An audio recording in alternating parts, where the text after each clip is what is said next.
Kissing Cousins is the 18th episode of the 7th season of Full House. This is directed by John Tracy, and as always, there will be spoilers from now as I go through the episode and share some thoughts. And this is all about Cousin Stavros. Before we get into the main narrative, though, we do, of course, have an adorable introduction, and this introduction sees Nicky and Alex building a fort, and Becky tells them that since they built the fort, they have to put all of the cushions back themselves. And then we have Joey in the fort. Clearly, Joey built the fort, which I absolutely love. At 33 years old, I want to build a fort. Really fun introduction. Jesse then comes back from Greece, where he went for the funeral, and he has brought back Cousin Stavros. And Cousin Stavros is played by John Stamos.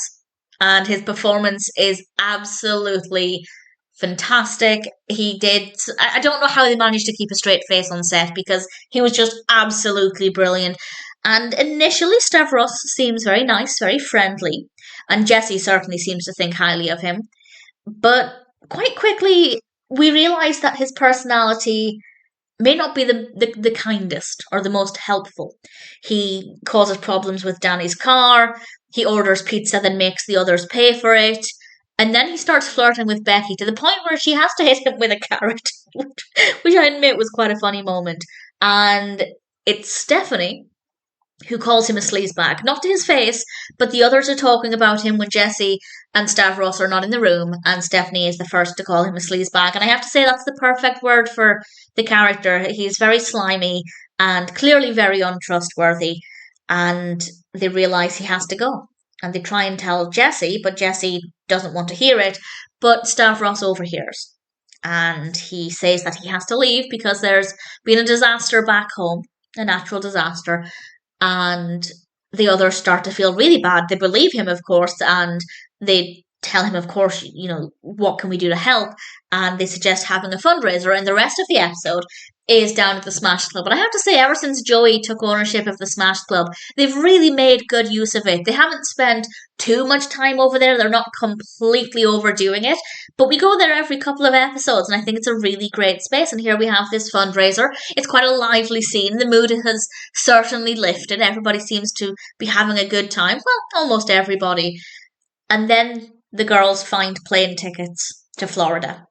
There is no disaster. He's not going back home. He was going to be going to Florida, presumably taking the money from the fundraiser with him.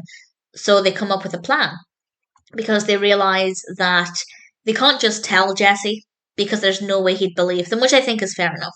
So they come up with a plan that gives Becky the best hair ever. I have major hair envy, absolutely gorgeous, because she is trying to seduce Stavros.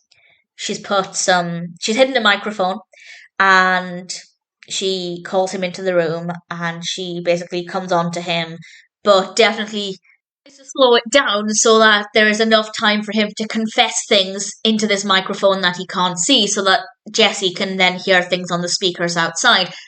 It turns out she didn't have the microphone on, so they have to go through it all again. And he confesses quite quickly of everything that's happening, and then his true personality comes out, and of course Jesse hears it on the speakers.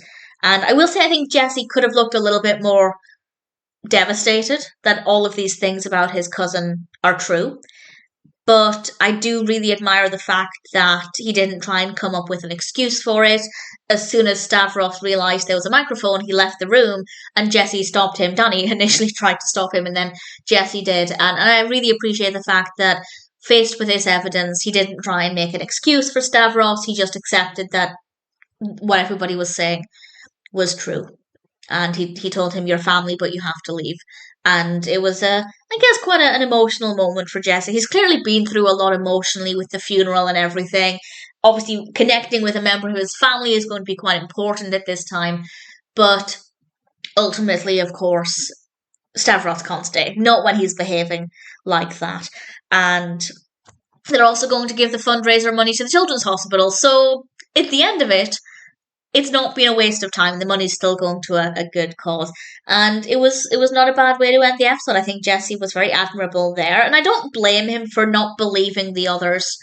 When they said what they did about Stavros, nobody wants to hear those things about a family member they clearly care a lot about. So I don't blame him for that. But it was very admirable that ultimately, when faced with evidence, he didn't try and come up with excuses. And at the end of the day, this episode is basically a chance for John Stamos to play a different character, and he did an absolutely incredible job with it. As I said, I don't know how they managed to keep a straight face, particularly the scene in the kitchen when Stavros is flirting with Becky and she has to hit him with a carrot. It was slimy and creepy, but very, very well executed, and I thought they all did a really brilliant job. So it's a fun episode. I think there are some important messages here about the fact that just because somebody is family, it doesn't mean that they're not going to behave in ways that are unacceptable. And ultimately, it was a really great way to enjoy a different side to John Stamos's acting talents. Kissing Cousins is, all things considered, a really great episode of Full House, and I'm sure it's one that I'll always really thoroughly enjoy.